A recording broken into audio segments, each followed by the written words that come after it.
जी अस्सलाम वालेकुम।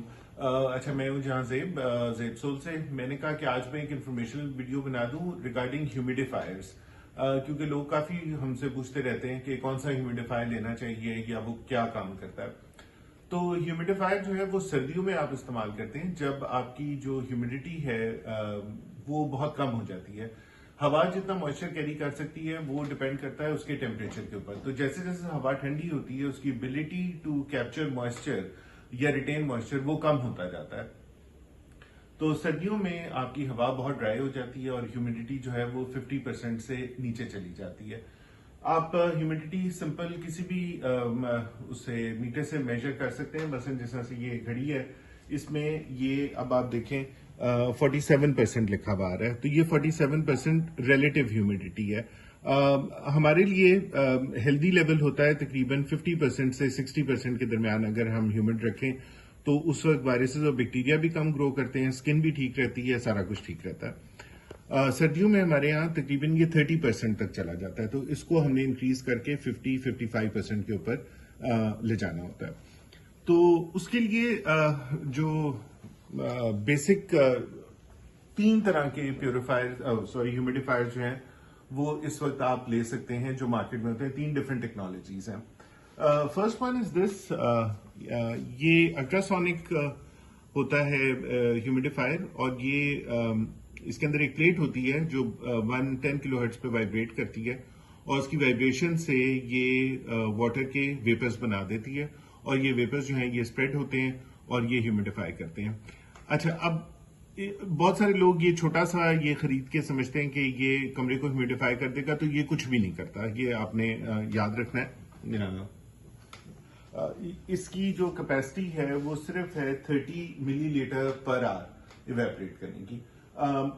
अच्छा, आपको चाहिए कितनी, यानी अगर आपका 300 स्क्वायर फुट का कमरा है तो जो आपका पानी का इवेपोरेशन होनी चाहिए फ्रॉम द ह्यूमिडिफायर वो तकरीबन 250 टू 300 ml पर आवर होनी चाहिए। यानी ये अगर हम एक ग्लास लें तो तकरीबन इतना पानी हर घंटे उसको इवेपोरेट करना चाहिए।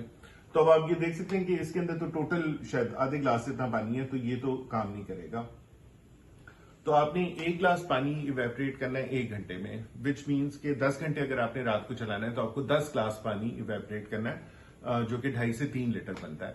तो आपका जो भी ह्यूमिडिफायर हो कम से कम उसका टैंक जो है वो 3 से 4 लीटर का होना चाहिए, ताकि वो पूरी रात जो है वो काम कर सके। तो ये सिर्फ अरोमा डिफ्यूजर्स होते हैं, ये कुछ भी नहीं करते। ये जो है इसमें कोई सेंट वगैरह आप डाल दें तो वो फैल जाएगा, लेकिन ये आपके कमरे की ह्यूमिडिटी को चेंज नहीं करेगा। लेकिन इसी टेक्नोलॉजी पे बेस्ड आपको अच्छे ह्यूमिडिफायर्स मिल जाएंगे बड़े, जो कि 250 to 300 millilitre per hour evaporate करेंगे। उनकी स्पेक्स आपने देखनी है, जिसमें लिखा हुआ हो कि 300 मिलीलीटर पर आवर है, दैट इज द वन जो आपने खरीदना है। और उसकी रेंज तकरीबन 20,000 से स्टार्ट होगी। एक अच्छा ह्यूमिडिफायर आपको राउंड अबाउट इस रेंज के अंदर मिलेगा। बाकी जो ब्रांडेड है वो ज़ाहिर है इससे भी ज्यादा महंगे। सो एक टेक्नोलॉजी ये है। दूसरी टेक्नोलॉजी जो है वो सिंपल होती है कि आप पानी को हीट अप करें। जो स्टीमर्स होते हैं, जिस से आपने पार्लर्स पे देखे होंगे लगे हुए होते हैं, वो पानी को गर्म करते हैं, उबालते हैं और उबाल के वो स्टीम बनाते हैं।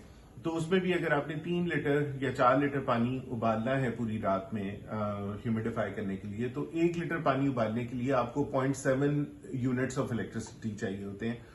तो इसका मतलब अगर आपने 3 लीटर करना है तो आपको 2 यूनिट आपके रात के खर्च होंगे। तो समझ लें 100 रुपए की बिजली वो इस्तेमाल करेगा। So it's an expensive way to humidify the room by boiling the water, because रोज की आपकी वो बिजली खर्च होगी। दूसरे उसमें बॉइलिंग वाटर होता है, तो वो कोई गिर जाए आपके ऊपर या कुछ हो तो वो डेंजरस भी है। तीसरी तरह के जो हमारे पास ह्यूमिडिफायर्स आते हैं वो ये होते हैं जिनको हम लोग इवेपोरेटिव ह्यूमिडिफायर्स करते हैं। ये भी होते हैं। इसके अंदर क्या है, ये सिंपल प्रिंसिपल है जैसा से ये मैंने बनाया हुआ है यहाँ पे, कि आप ये एक पैड ले लेते हैं जिसके ऊपर ये पानी फ्लो करता है, ये नीचे एक छोटे पंप से, और आगे इसके एक फैन लगा हुआ होता है जो ब्लो करता है एयर। तो ये वाटर जो है ये इसमें से इवेपोरेट होता है और वो ह्यूमिड एयर आती है। तो ये आपका जो रूम कूलर है ये बेसिकली उसका प्रिंसिपल है। लेकिन ह्यूमिडिफायर्स के अंदर ये एक छोटा सा सिस्टम जो है वो बनाया हुआ होता है और वो करता है। इसका डिसएडवांटेज ये है कि ये आपकी रिलेटिव ह्यूमिडिटी 50% से ऊपर नहीं ले जा सकता। यानी अगर आपको 60 या 70% चाहिए तो वो ये नहीं करेगा, क्योंकि पानी इवेपोरेट करना बंद हो जाता है जब रिलेटिव ह्यूमिडिटी 50-55% को रीच करती है। जैसा कूलर जो है नमी के मौसम में जून जुलाई में काम नहीं करता, क्योंकि रिलेटिव ह्यूमिडिटी जो है वो 50% से ऊपर होती है। तो ये लेस इफेक्टिव है। अलबत्ता ये बड़ी क्लीन एयर देते हैं, इसमें जितने सॉल्ट्स वगैरह होते हैं वो नीचे रह जाते हैं। तो इसके इस तरह के फायदे हैं। तो अगर आपके पास कोई रूम कूलर फारिग पड़ा हुआ है और आप ह्यूमिडिफाई भी करना चाहते हैं और आप नया ह्यूमिडिफायर नहीं खरीदना चाहते, तो आप एक सिंपल रूम कूलर को चला लें। उससे अलबत्ता ये है कि थोड़ी सी ठंडी हवा आएगी, वो एक अलग मसला है, लेकिन वो ये है कि आपके कमरे की ह्यूमिडिटी फौरन 50% से ऊपर ले जाएगा। तो मेरी तरफ से जो रिकमेंडेड मेथड है वो ये है कि आप ये अल्ट्रासोनिक वाला लें। अल्ट्रासोनिक बड़ा क्वाइट है, लो पावर होता है, ये 20-25 वॉट में चलता है, लेकिन वो लें जिसकी स्पेक्स जो हैं वो एक्चुअली लिखी हुई हों। जिन ह्यूमिडिफायर्स के आगे लिखा हुआ नहीं होता तो इसका मतलब है कि वो काम नहीं करेंगे। तो ये जिस तरह 30 ml दे रहा है, तो आपने अगर कमरे को ह्यूमिडिफाई करना है तो आपको इस तरह के 10 लगाने पड़ेंगे, फिर ये कहीं जाके कमरे को करेगा। तो ये 3 मेथड्स थे ह्यूमिडिफिकेशन के, मैंने कहा आपको मैं बता दूं। But you need to evaporate about 1 glass of water every hour. तो I hope this clarifies everything. Thank you.